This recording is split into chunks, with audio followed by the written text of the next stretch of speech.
जय हिंद दोस्तों, कैसे हो आप सभी। मैं प्रीति सिंह एक बार फिर स्वागत करती हूँ आप सभी का अपने चैनल ईपीएस बाय प्रीति सिंह पर। दोस्तों फिर कंटिन्यू करते हैं अपनी जीएस सेकंड की क्लास। अगर आप ये सोच रहे हैं कि मैम की ये डीपीएसपी की महत्वपूर्ण प्रश्न की पहली क्लास है, तो दोस्तों ऐसा नहीं है। मैंने जीएस सेकंड जो कि मैं यूपीएससी और जितने भी अपने स्टेट पीसीएस हैं उनके लिए करा रही हूँ।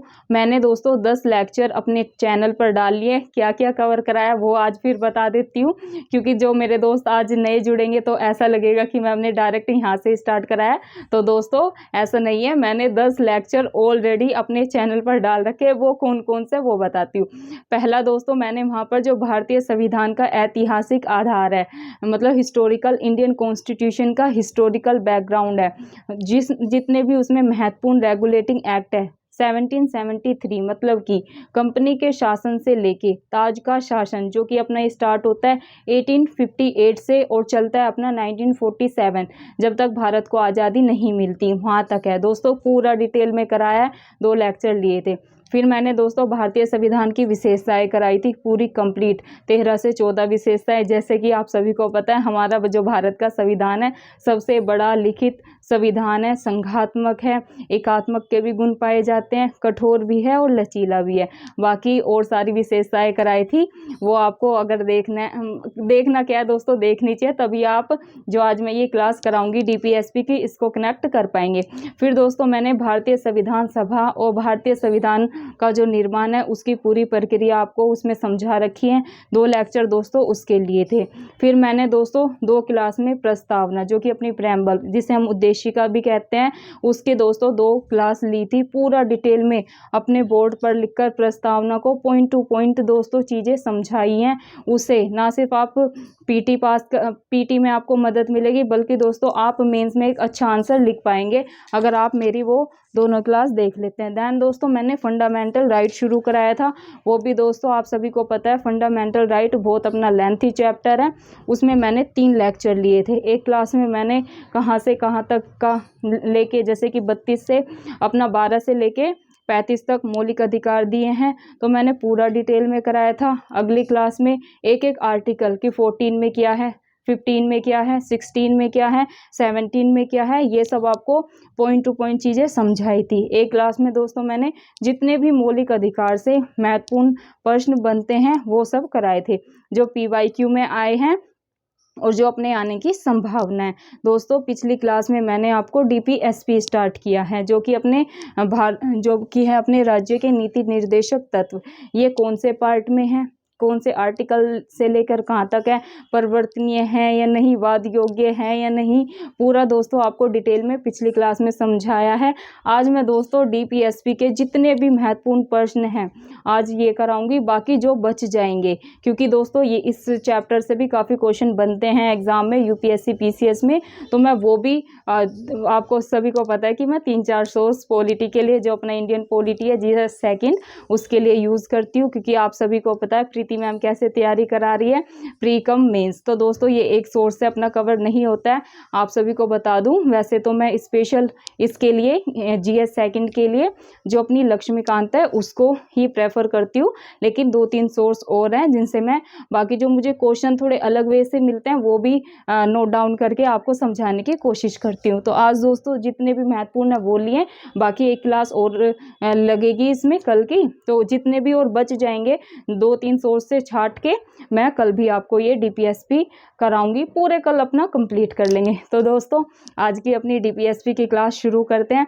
एक प्यारी सी कविता के साथ। आप इसे कनेक्ट कर पाएंगे और आपको काफ़ी अच्छी लगेगी एंड आप काफ़ी मोटिवेट होंगे। दोस्तों कविता क्या है आपने पहले भी सुनी होंगी, लेकिन आज फिर आप अपनी प्रीति मैम के मुंह से सुनना, आप शायद बहुत ज़्यादा मोटिवेट हो, क्योंकि दोस्तों मोटिवेट हमें रहना ही चाहिए, हालात कैसे भी हो हमें अपना मोरल डाउन नहीं करना है, क्योंकि एक बार मोरल डाउन हुआ तो बहुत मुश्किल हो जाती है, हम अपनी सक्सेस से काफ़ी पीछे हो जाते हैं। अगर आपको सक्सेस अचीव करनी है तो दोस्तों मोरल डाउन नहीं करना है और मोटिवेट रहना है।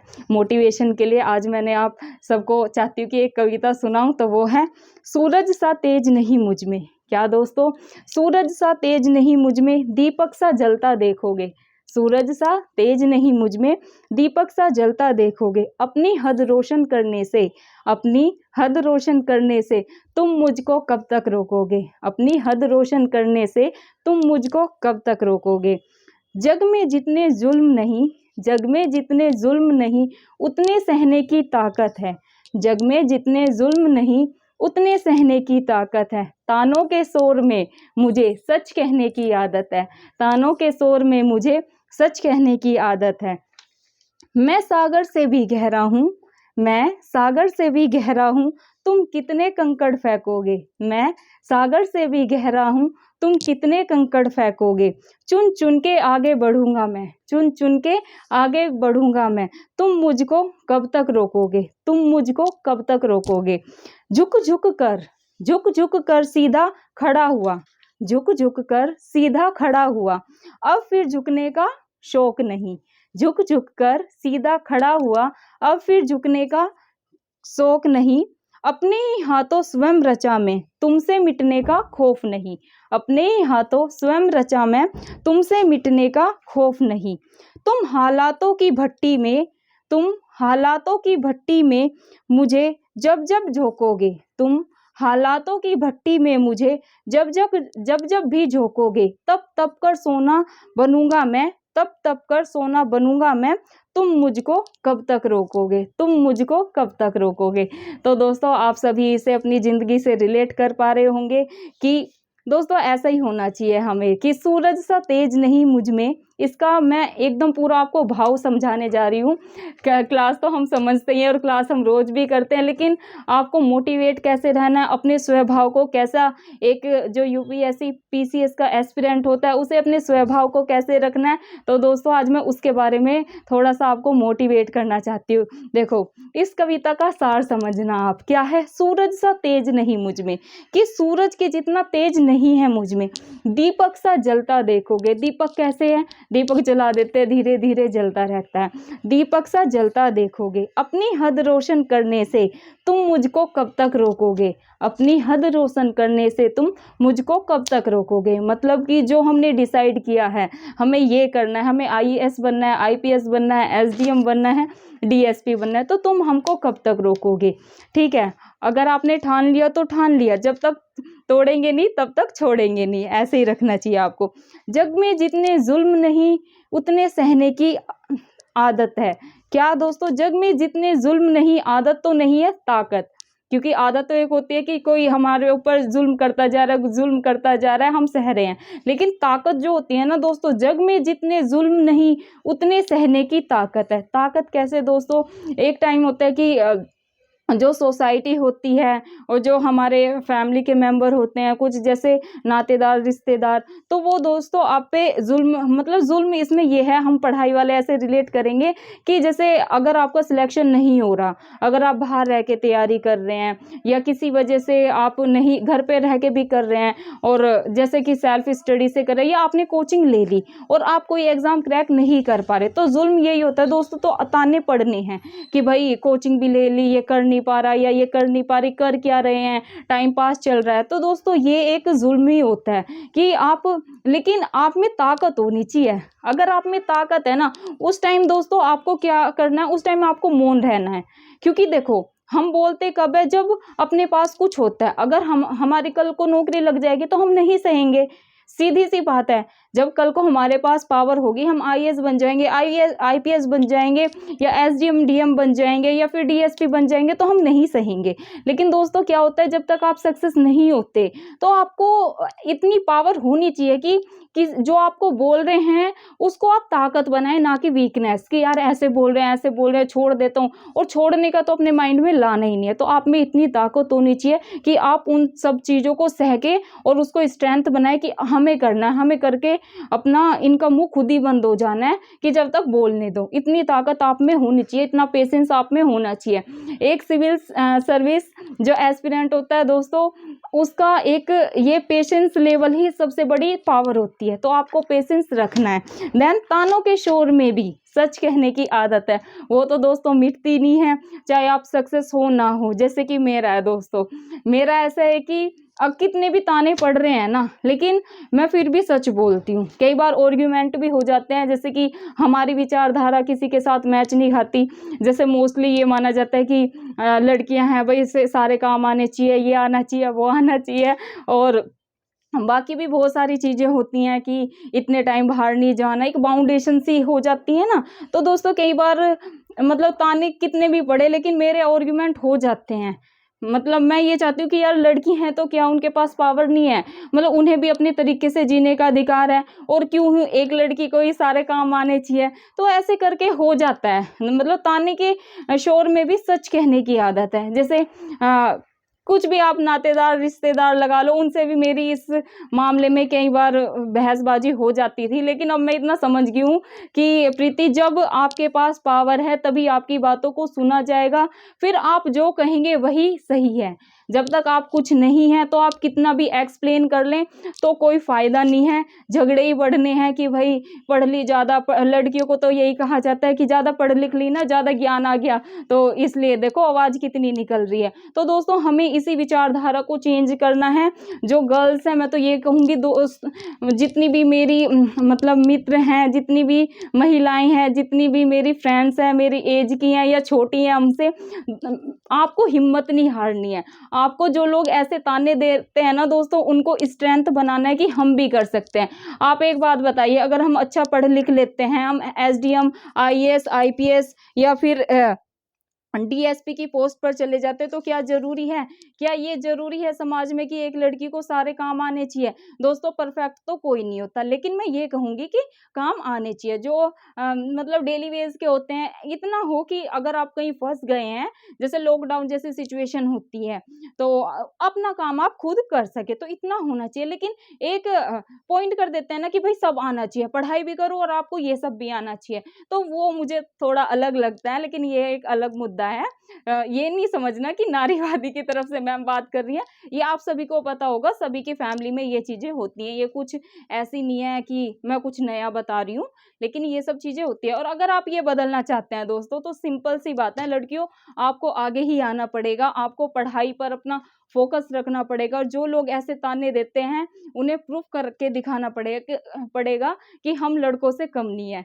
तो वही चीज है, लड़के इसे अपने ईगो पे नहीं लेना। आपकी फैमिली में भी होता होगा ये चीज कि थोड़े ऐसे लड़कियों को ताने टाइप मिलते हैं, और लड़कों को भी मिलते हैं। मैं ऐसा नहीं कह रही, दोनों के लिए है ये। तो कोई भी हो, ताने देखो लड़कियों को मिले या लड़कों को मिले, मिल तो एक स्टूडेंट को ही रहे हैं। तो आपको दोस्तों उनको स्ट्रेंथ बनाना है, लेकिन सच से। ये नहीं कि ताने पड़ रहे हैं तो आप झूठ का सहारा ले लें। तानों के शोर में भी सच कहने की आदत है। मेरा तो दोस्तों आज भी यही है कि कितने भी ताने पड़े, लेकिन जब बात होती है ना फैमिली में या वैसे नातेदार रिश्तेदार में या फिर आस पड़ोस में, तो भी मैं सच ही बोलती हूँ। ऐसे नहीं कि मैं अपनी विचारधारा चेंज कर लेती हूँ। तो आपको सच ही बोलना चाहिए। फिर मैं सागर से भी गहरा हूँ, मैं सागर से भी गहरा हूँ, तुम कितने कंकड़ फेंकोगे। तो हमें सागर की तरह ही रहना चाहिए। अपना उसका क्या काम है, बहता रहता बहता रहता, कंकड़ फेंकते रहो, कोई फर्क नहीं पड़ता। चुन चुन के आगे बढ़ूंगा। मैंने क्या कहा, पहले ही समझा दे कि आपको आगे बढ़ते जाना है। जब आप आगे बढ़ जाओगे, अपनी सक्सेस को अचीव कर जाओगे, तो दूसरों के मुंह पे ताले लग ही जाने हैं, तो वो आपको प्रूफ करने की कोई जरूरत नहीं है। इसलिए आपको सिर्फ आगे बढ़ते जाना है। तुम मुझको कब तक रोकोगे, कब तक रोकेंगे? 2-3 दिन ताने मारेंगे, 1 साल मारेंगे, 2 साल मारेंगे, तो आपको पता है आपकी स्ट्रेंथ, आपको पता है कि आप क्या बनना चाहते हैं। बस आपको खुद से नहीं हारना है। हर वीडियो में मैं यही कहती हूँ दोस्तों, आपको खुद से नहीं हारना। अगर आप खुद से हार गए तो कुछ नहीं, और अगर आप खुद से नहीं हारे तो आप क्या बन जाओगे वो आपको खुद नहीं पता। देन झुक झुक कर सीधा खड़ा हुआ, अब फिर झुकने का शौक नहीं। दोस्तों ऐसा टाइम आता है, पहले हम बहुत कुछ सहते हैं, ठीक है, दूसरों के ताने भी सहते हैं, जुल्म भी सहते हैं, लेकिन मैंने कहा कि ताकत बनाना है, तो वही झुक झुक कर ही रहते हैं। सीधा खड़ा हुआ, सीधा कैसे? अगर आप कोई भी एग्जाम पास कर लेते हैं ना दोस्तों, फिर आपको झुकने की जरूरत नहीं है, ठीक है। फिर आप अपने डिसीजन ले सकते हैं, जो आप करना चाहते हैं एकदम। सबका देखो अपना पर्पस है बनने का। मैं हर वीडियो में ये कहती हूँ, किसी को आईएएस आईपीएस पावर के लिए बनना है, किसी को फ्रीडम के लिए बनना है। मेरा भी अपना आईपीएस बनने का सपना है कि मेरे पास तो सॉलिड रीजन है दोस्तों कि मेरे को क्यों बनना है, लेकिन वो किसी दिन और डिस्कस करेंगे, क्योंकि अपना सबका सपना होता है कि भाई इसलिए बनना है। तो यही है कि झुक झुक कर सीधा खड़ा हुआ, अब फिर झुकने का शौक नहीं। सही बात है, अगर आप एक बार खड़े हो जाते हैं, अगर आप कोई एग्ज़ाम क्रैक कर लेते हैं या फिर आप किसी फ़ील्ड में अच्छा कर रहे हैं, तो दोस्तों आपको झुकने की ज़रूरत नहीं है और ना ही फिर आपको कोई झुका सकता है। अपने ही हाथों स्वयं रचा मैं, अपने ही हाथों स्वयं रचा मैं, तुमसे मिटने का खौफ़ नहीं, तुमसे मिटने का खौफ़ नहीं। तो हम हमारी रचना क्या, हम अच्छा कर रहे हैं, बुरा कर रहे हैं या हमें जिस लिए बनना है, तो वो हमारा अपना है। किसी को वैसे तो इंटरफेयर नहीं करना चाहिए, लेकिन फिर भी लोग करते हैं। क्योंकि सबका है ना कि अपनी लाइफ में क्या चल रहा है वो नहीं देखना है, उसके वो बंदा क्या कर रहा है, वो बंदी क्या कर रही है, सबको उसमें ज़्यादा इंटरेस्ट है। तो ये अलग चीज़ है। तो तुमसे मिटने का खौफ नहीं, हमें खौफ नहीं रहना चाहिए कि तानने से तानों को एक्सेप्ट करो, उन्हें मोटिवेशन बनाओ और आगे बढ़ो। तुम हालातों की भट्टी में जब जब भी मुझको झोंकोगे, तुम हालातों की भट्टी में जब जब भी मुझको झोंकोगे। दोस्तों हालात तो यही है, इसको मैं पॉजिटिव वे में लूँगी कि हालात देखो सबके अलग होते हैं, सबकी फाइनेंशियली कंडीशंस अलग होती है, सबका फैमिली बैकग्राउंड अलग होता है। तो मैं तो ये कहती हूँ दोस्तों, हालात की बात ऐसी है कि अगर आपके जैसे बुरे हालात रहे वो मैटर नहीं करता, उन हालातों से आपने क्या सीखा वो मैटर करता है। उन हालातों को दोस्तों आपको स्ट्रेंथ बनाना है कि जो हमने हालात देखे हैं वो हमें आगे नहीं देखने हैं। तो अगर आपको ऐसा माइंड में आ गया ना दोस्तों, तो आपको किसी मोटिवेशन की ज़रूरत नहीं है। आप समझ जाएँगे कि हमने ऐसी-ऐसी सिचुएशन देखी है, उस सिचुएशन में हमारा किसी ने साथ नहीं दिया, हम अकेले खड़े थे, हमने अपनी लड़ाई खुद लड़ी है। फॉर एग्ज़ाम्पल दोस्तों मेरा खुद का है, ठीक है? हमने मतलब आप एज़ अ टीचर मुझे देखते हैं, लेकिन सबका अपना पास्ट होता है। मैं पास्ट को ऐसे नहीं कि मैं उस पे रोना-धोना करती हूँ, मैं उसको भी स्ट्रेंथ बनाती हूँ कि पास्ट में हमने ये चीज़ें देखी, हमारा किसी ने साथ नहीं दिया, हमें कोचिंग में किसी ने हेल्प नहीं करी। क्योंकि मैं हमेशा कहती हूँ कि अगर एक बच्चे का सपना है आईपीएस, क्योंकि दोस्तों जो पोटेंशियल होता है ना, जो एक लगन होती है वो बच्चे में दिख जाती है कि ये बच्चा कर सकता है, ये बच्ची आईएएस का, इसका आईपीएस का सपना है, ये बन सकती है। लेकिन दोस्तों हमारे समाज की यही दिक्कत है, कोई मदद करने को आगे नहीं आता है। वो पता नहीं क्या ही है, सोचेंगे कि बन गई तो ये हो जाएगा, बन गया तो वो हो जाएगा। तो दोस्तों कोई साथ नहीं देता। ये आपकी मैडम ने खुद अनुभव किया है, लेकिन मैंने कभी ये नहीं नेगेटिविटी नहीं लाई कि ये साथ नहीं दे रहा, अपना कैसे होगा। मैंने उसको स्ट्रेंथ बनाया और मैंने ये सोच लिया था कि प्रीति सेल्फ स्टडी करके तुझे अपने सपने को पूरा करना है। तो दोस्तों जब आपकी मैडम ऐसा सोच सकती है, तो आप तो उनके विद्यार्थी हो, आप भी ये सोच के उनसे प्रेरणा लेके आगे बढ़ सकते हैं।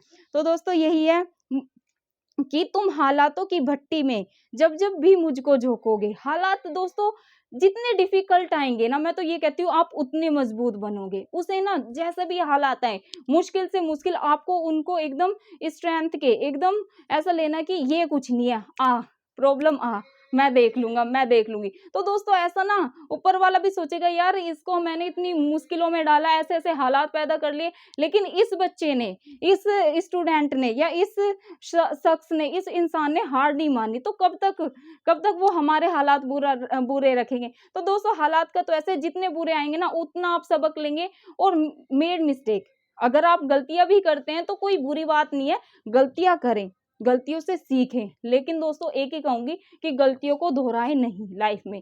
किसी से भी रिलेटेड हो, जैसे आपने किसी को एक बार मौका दिया, 2 बार दे दो, तीसरी बार नहीं देना। चाहे ये एग्जांपल आप ऐसे भी ले सकते हैं, चाहे आपका लाइफ पार्टनर हो, किसी का जैसे होता है ना रिलेशनशिप में होते हैं काफ़ी स्टूडेंट, ये एज ही ऐसी होती है दोस्तों, आपका क्या कसूर। तो आपको अगर आपने एक बार मौका दे दिया, 2 बार, तीसरी बार नहीं देना। तीसरी बार अपने माइंड में सेट कर लेना कि अपने को अपनी पढ़ाई पे हो गया बहुत, अपने को अपनी पढ़ाई पर फोकस करना है। जब बन जाएंगे तो दोस्तों हज़ारों ऑप्शन मिल जाते हैं, वो सभी को पता है कि एक सरकारी जब नौकरी लग जाती है तो अच्छे खासे जिसको आप चाहोगे वही आपका। तो अगर आप जब तक नहीं करते तो अपना ही समय बर्बाद कर रहे हैं किसी के भी पीछे, तो कुछ आउटपुट नहीं निकलना। तो आपको सिर्फ अपनी पढ़ाई पर फोकस करना है। देन तब तब कर सोना, जब जब भी मुझको क्या है दोस्तों, हालातों की भट्टी में जब जब भी मुझको झोंकोगे, तब तब कर सोना बनूंगा, तुम मुझको कब तक रोकोगे। तब तब कर सोना बनूंगा, तुम मुझको कब तक रोकोगे। तो दोस्तों ये इंसान जितना तपता है उतना ही वो निखरता है। तो आपको ऐसे ही तपते रहना है, मुश्किलों से नहीं घबराना है, उनका सामना करना है। और प्रीति मैम क्या कहती है, हमेशा समस्या पे ध्यान नहीं देना है, समाधान पर देना है। तो दोस्तों इसी मोटिवेशनल कविता के साथ शुरू करते हैं आज की अपनी डीपीएसपी की क्लास। दोस्तों पिछली क्लास में मैंने डीपीएसपी कौन से भाग में है, कौन से आर्टिकल से लेके कौन से तक है, वो पूरा डिटेल में रिपीट नहीं करूंगी, क्योंकि अगर आपको ये मेरी वीडियो कनेक्ट करनी है तो पिछले लेक्चर देख लेना, कनेक्ट हो जाएगा। दोस्तों आज करते हैं इसके महत्वपूर्ण क्वेश्चन जो कि पीवाईक्यू में, पीसीएस और यूपीएससी में पूछे गए हैं। आज वो कराए हैं, कल अपने जो एक्सपेक्टेड क्वेश्चन है कल मैं वो करा दूंगी, तो कल अपना ये डीपीएसपी खत्म हो जाएगा। देखो दोस्तों महत्वपूर्ण क्वेश्चन क्या है, पहला ही क्वेश्चन दोस्तों ये बनेगा कि डीपीएसपी के उद्देश्य बताएं। जो अपने डीपीएसपी है, राज्य के निर्देशक तत्व हैं, अपने को उसके जो महत्वपूर्ण उद्देश्य हैं वो बताने। तो दोस्तों इसके 4 महत्वपूर्ण उद्देश्य हैं। वैसे तो आपको एक ही ऑप्शन में आएगा, लेकिन अपन इस तरीके से, आपको पता है मैडम 360 डिग्री से पढ़ाती है कि कैसे भी आए अपन तो राइट ही करके आएंगे। अब देखो एक क्वेश्चन करा दूं आपको, ऐसे बता दूं कि भाई इसका उद्देश्य तो महत्वपूर्ण तो एक ही है, एक कल्याणकारी राज्य की स्थापना करना। अब दोस्तों जरूरी थोड़ी ना है सब एग्जाम में यही आए। अब हम अगर चारों उद्देश्य कर लेंगे तो कहीं से भी आए अपना राइट ही होगा। देखो 4 उद्देश्य हैं इसके, इसको आप एकदम माइंड में बैठा लेना। पहला क्या है, एक कल्याणकारी राज्य की स्थापना करना। पहला महत्वपूर्ण उद्देश्य तो दोस्तों डीपीएसपी का यही है, क्या है, एक कल्याणकारी राज्य की स्थापना करना। अगर ऑप्शन में ऐसे हुए आए कि डीपीएसपी का महत्वपूर्ण उद्देश्य क्या है, एक कल्याणकारी राज्य की स्थापना करना, और 2-3 और दे दे तो आपको एक कल्याणकारी राज्य की स्थापना पे ही लगाना है। सेकंड दोस्तों क्या है, सामाजिक आर्थिक न्याय सुनिश्चित करना। जो डीपीएसपी का दूसरा उद्देश्य है वह है जो सामाजिक और आर्थिक न्याय होता है इसको सुनिश्चित करना। थर्ड दोस्तों एक धर्मनिरपेक्ष राज्य की स्थापना करना, एक धर्मनिरपेक्ष राज्य की स्थापना करना। फोर्थ क्या है दोस्तों, अंतर्राष्ट्रीय शांति और सुरक्षा की अभिवृद्धि करना, एक अंतर्राष्ट्रीय शांति और सुरक्षा की अभिवृद्धि करना। और ये आर्टिकल किस में है, ये आर्टिकल 51 में, अंतर्राष्ट्रीय शांति और सुरक्षा की अभिवृद्धि की बात हुई है आर्टिकल 51 में। ये दोस्तों डायरेक्ट पीसीएस में पूछा गया था कि इसका आर्टिकल क्या है, अंतर्राष्ट्रीय शांति और सुरक्षा की अभिवृद्धि करने का। तो अपने को ध्यान रखना है आर्टिकल 51, आर्टिकल 51। दोस्तों अब इसमें देखो ये आएगा कि डीपीएसपी का उद्देश्य कौन कौन से हैं, तो मैंने ये चारों बता दिए। अब क्वेश्चन फ्रेम कैसे होता है वो बताने जा रही हूँ। देखो क्वेश्चन कैसे फ्रेम होता है कि डीपीएसपी के उद्देश्य निम्न में से कौन सा नहीं है, डीपीएसपी के उद्देश्यों में से निम्न में से कौन सा इसका उद्देश्य नहीं है। तो दोस्तों देखो जब हमें पता है कि ये 4 उद्देश्य हैं तो नहीं है तो आप इजीली निकाल दोगे। और एग्जाम में सबसे पहली चीज यही करनी है, क्योंकि दोस्तों पेपर तो ऑफलाइन होता है यूपीएससी पीसीएस का, कि है पूछा है या नहीं है, तो उस पर सर्कल लगा देना कि अगर नहीं पूछा ना तो तुरंत ऐसे सर्कल लगा दो कि भाई नहीं पूछा है, तो नहीं पे लगा देंगे हम सर्कल कि उद्देश्य नहीं है। तो दोस्तों ऑप्शन में होगा एक कल्याणकारी राज्य की स्थापना करना, सामाजिक बी में होगा सामाजिक आर्थिक न्याय सुनिश्चित करना, एक धर्मनिरपेक्ष राज्य की स्थापना करना, फोर्थ दे देंगे आपको कि एक धार्मिक राज्य की स्थापना करना। अब दोस्तों मैंने चारों बता दिए आपको, ठीक है, ये चारों इसके उद्देश्य है। अब आप नहीं तो खुद ही छाट दोगे कि मैम ने ऐसा तो कुछ नहीं बताया था, एक धार्मिक राज्य की स्थापना करना, है ना। तो ऐसे ही दोस्तों ये क्वेश्चन एलिमिनेशन से, और अगर आप है याद कर लेते हैं ना कि उद्देश्य है पता है, तो नहीं तो आप ऐसे छाट दोगे। तो आपको यही ध्यान आ जाएगा यार प्रीति मैम ने तो ऐसे बताए थे 4 हैं और नहीं है, तो ये तो मैडम ने कुछ धार्मिक राज्य की स्थापना का नहीं बताया था, तो आप इसको ऐसे एलिमिनेट करके लगा देना कि ये उद्देश्य नहीं है। देन दोस्तों सेकंड क्वेश्चन क्या बनता है, इससे बनता है कि कल्याणकारी वेलफेयर स्टेट की संकल्पना का समावेशन भारत के संविधान में है। क्या दोस्तों, एक कल्याणकारी राज्य की संकल्पना का समावेश भारत के संविधान में है। ऑप्शन में होंगे आपको डीपीएसपी में है, फंडामेंटल राइट में है, प्रस्तावना में है, 4th अनुसूची में है। तो दोस्तों आपको ध्यान रखना है जो कल्याणकारी राज्य की संकल्पना का समावेशन है भारत के संविधान के ए एंड सी आंसर, मतलब कि अपना डीपीएसपी में और प्रस्तावना में भी कल्याणकारी राज्य की बात हुई है। और इसका तो मैंने बता ही दिया कि डीपीएसपी में तो ये इसका उद्देश्य ही है, डीपीएसपी का जो उद्देश्य है वो यही है कि एक कल्याणकारी राज्य की स्थापना करना। अगर ऑप्शन में हो ना ऐसे, जैसे फंडामेंटल राइट, मौलिक कर्तव्य, नहीं, डीपीएसपी मतलब कि राज्य के निर्देशक तत्व, फंडामेंटल राइट, प्रस्तावना और ये, और फिर ऑप्शन में हो आपको A and B and C and D, तो आपको ध्यान रखना है कि भाई अपना डीपीएसपी भी है और प्रस्तावना भी है। ये अपना ये क्वेश्चन तैयार हो गया। देन दोस्तों एक ये जो कल्याणकारी राज्य है ना, इससे 3-4 तरीके से क्वेश्चन बने हैं, तो मैं उस सारे तरीके से आपको करा रही हूँ। देखो, संविधान का कौन सा भाग कल्याणकारी राज्य का आदर्श घोषित करता है, कि संविधान का कौन सा भाग कल्याणकारी राज्य का आदर्श घोषित करता है? तो दोस्तों ये कौन करता है? ये करता है अपना डीपीएसपी। कल्याणकारी राज्य आए तो आपको डीपीएसपी ही फर्स्ट प्रेफरेंस पे रखना है। लेकिन अगर जैसे मैंने इस क्वेश्चन में बताया ऐसे आ जाए A and C, B and C, तो आपको प्रस्तावना और डीपीएसपी ध्यान में रखना है बस। बाकी फंडामेंटल राइट इन सबको माइंड में नहीं लाना है। अब जैसे ये है संविधान का कौन सा भाग कल्याणकारी राज्य का आदर्श, क्योंकि ये अपना उद्देश्य भी है, तो अपने को डीपीएसपी लगाना है। मूव करते हैं दोस्तों नेक्स्ट क्वेश्चन पे, जो कि ये भी कल्याणकारी राज्य से ही है। कल्याणकारी राज्य होने का विचार पाया जाता है, ऐसे दे देंगे। अगर विचार पाया जाता है तो इसमें भी ऐसे ही देंगे कि संविधान की प्रस्तावना, डीपीएसपी, फंडामेंटल राइट और एक दो और दे देंगे आपको। तो इसमें भी अगर विचार का आए तो आपको 2 ही लगाने हैं, संविधान की प्रस्तावना में भी है और अपना डीपीएसपी में भी है। ऑप्शन में होगा जैसे ए बी सी ऐसे, तो अपने को 2 चीज ये ध्यान रखनी है। देन दोस्तों ये क्वेश्चन है अपना समान कार्य, क्या दोस्तों? समान कार्य मतलब इक्वल वर्क के लिए इक्वल वेतन मतलब सैलरी। समान कार्य के लिए समान वेतन भारत के किस संविधान में सुनिश्चित किया गया? समान कार्य के लिए समान वेतन मतलब जैसे मेल फीमेल काम करने जाते हैं, चाहे वो कोई फैक्ट्री हो या कोई कंपनी हो, कहीं पर भी जाते हैं, तो इक्वल काम मेल फीमेल को, महिला पुरुष को समान कार्य दिए जाते हैं। लेकिन दोस्तों प्रॉब्लम कहाँ आ जाती है? समान कार्य तो दिए जाते हैं लेकिन उन्हें समान वेतन नहीं मिलता।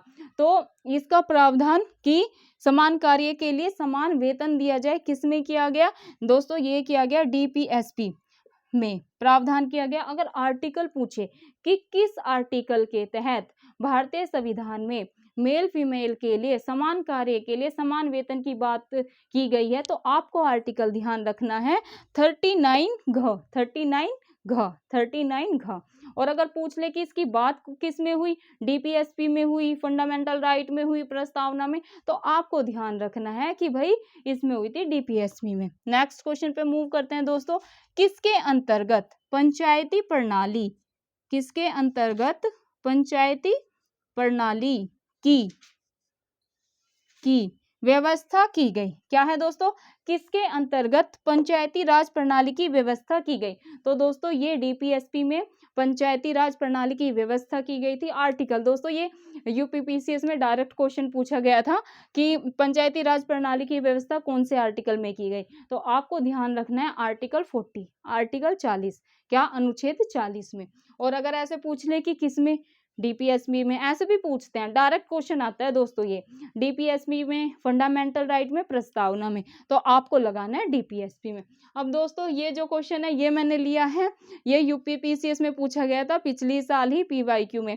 अब दोस्तों ये सूची वाले क्वेश्चन होते हैं ना दोस्तों, ये काफी इंटरेस्टिंग होते हैं।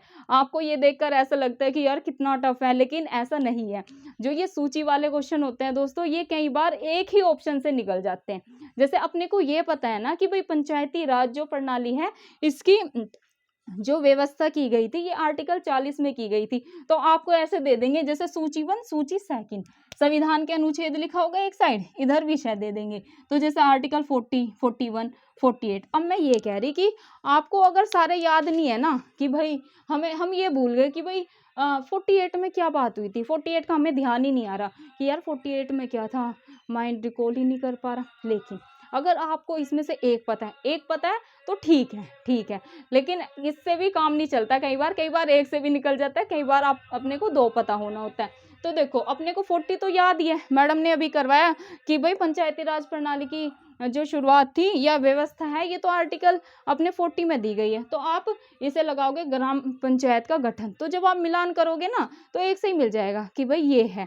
तो जैसे देखोगे अच्छा ए का ये है, बी का ये है, तो आप निकाल दोगे। देन दोस्तों 41 क्या है, काम करने का अधिकार। क्या क्या दोस्तों, काम करने का अधिकार। अगर आपको 41 भी नहीं पता, 44 तो सभी को पता होगा। इसमें क्या बात है, समान नागरिक संहिता। क्या दोस्तों, समान नागरिक संहिता।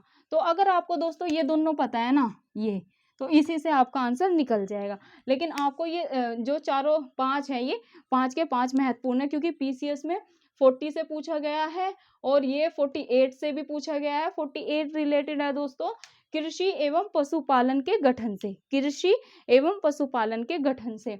और जो अपना आर्टिकल 51 है, ये तो मैंने यहाँ पर भी कराया था, तो आप फिर से ध्यान में रखें, अंतर्राष्ट्रीय शांति और सुरक्षा का संवर्धन। तो दोस्तों ये जो ऑप्शन के होते हैं, मतलब जो ये सूची में आते हैं ना, तो ये बहुत ही इंटरेस्टिंग होते हैं। ये जैसे ऑप्शन तो आप खुद ही बना लेंगे, जैसे ए में दे दिया, जैसे ए का सी, बी का डी, ऐसे करके देंगे। तो आपको ऐसे मिलान करना है। एक को ही देख लेना कि भाई पंचायती राज है, इसका तो मैडम ने 40 में बताया था, और जो 44 है ये समान नागरिक संहिता से है। तो दोस्तों ये सूची वाले क्वेश्चन ऐसे अपने क्लियर हो जाते हैं। और इसमें हम मतलब कहते हैं ना कि मिनट की तो क्या, अगर आपको 2 आर्टिकल याद है ना, तो कई बार सेकंड में भी आंसर निकल जाते हैं। तो दोस्तों ये थी आज की डीपीएसपी की महत्वपूर्ण क्लास। इसमें मैंने जितने भी मुझे मतलब PYQ वाले हैं, ये जैसे यूपीएससी में जो पूछे गए और पीसीएस में। अब कल जो हम एक्सपेक्टेड क्वेश्चन हैं इसके, या जितने क्वेश्चन मुझे मिलेंगे कल मैं वो करा दूंगी। कि ये तो वो हो गए भाई, कई बार रिपीट हो जाते हैं क्वेश्चन, तो वो हो गए कि यहाँ से रिपीट होंगे तो हम कर लेंगे, लेकिन एक्सपेक्टेड भी कर लेंगे जो बाकी बचे हैं। अभी से अपनी तैयारी दोस्तों ऐसे करेंगे कि चीजें सारी बैठ जाएंगी दिमाग में, और आप रिवीजन करेंगे ना। संडे तो मैम आपको पता है प्रीति मैम क्लास नहीं लेती, कहती है भाई संडे रिवीजन करो। संडे दोस्तों मैं अपनी खुद रिवीजन करती हूँ, और आप सभी को भी यही बोलती हूँ कि आपको रिवीजन करनी है, क्योंकि अंत में तो यही है दोस्तों, रिवीजन ही काम आनी है।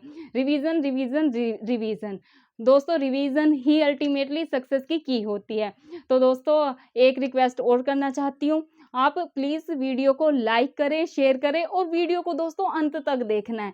अंत तक पता नहीं मेरे माइंड में कितनी चीजें होती हैं जो बोर्ड पे नहीं लिख पाती मैं, वो मैं आपको ओरली बताती हूँ। और क्या बोलती हूँ, पेन पेपर लेकर बैठना है, अपनी चीजों को नोट करते हुए जाना है। बाकी तो मैं जो बोर्ड की फोटो है PDF में या ऐसे करके आपको टेलीग्राम पे डाल देती हूँ। हर वीडियो के डिस्क्रिप्शन में मैं दोस्तों अपना टेलीग्राम लिंक डालती हूँ, तो आप वहाँ अपनी ये जैसे क्लास हुई तो ये डाल दूंगी शाम को, आप रिवीजन कर लेना, इसमें कोई वो नहीं है। लेकिन दोस्तों यही कहूंगी, जब आप अपने हाथ से नोट्स बनाते हैं ना, तो वो लाइफ लॉन्ग के हो जाते हैं। कि जैसे अपना जून में पेपर है तो मार्च में भी आप उठाओगे ना, मैं ये कह रही हूँ जैसे मैं पॉलिटी करा रही हूँ ना, भी मतलब मुश्किल से 20-25 पेज में आपकी पॉलिटी खत्म हो जाएगी, और लास्ट में आप ऐसे करेंगे कि यार अच्छा ये तो मैडम ने ऐसे कराया था, ये तो ऐसे कराया था, कि पॉलिटी तो हमारी कवर है, कहीं से भी क्वेश्चन आ जाए अपना छूटना नहीं है। बस दोस्तों रिक्वेस्ट यही है कि ज़्यादा से ज़्यादा वीडियो को शेयर करें, गांव-गांव तक दोस्तों मेरी ये वीडियो पहुंचनी चाहिए। जो गांव में बैठ के बच्चे सपना देख रहे हैं IAS IPS DSP SDM बनने का, हम उनके सपने में दोस्तों थोड़ा सा योगदान दे पाएँ अपना। तो दोस्तों जय हिंद, जय भारत, मिलते हैं कल की क्लास में। वीडियो को लाइक करना ना भूलें, शेयर एंड सब्सक्राइब करें। धन्यवाद।